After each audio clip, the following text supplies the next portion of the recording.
அன்றைக்கு இருந்த உலக வரைபடத்தில் 56 நாடுகளை ராஜேந்திர சோழன் வென்றார்.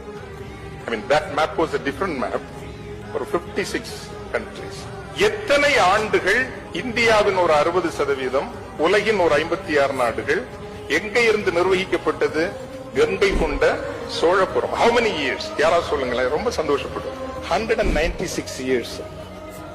196 years. வீர ராஜ வீர சூரா தீர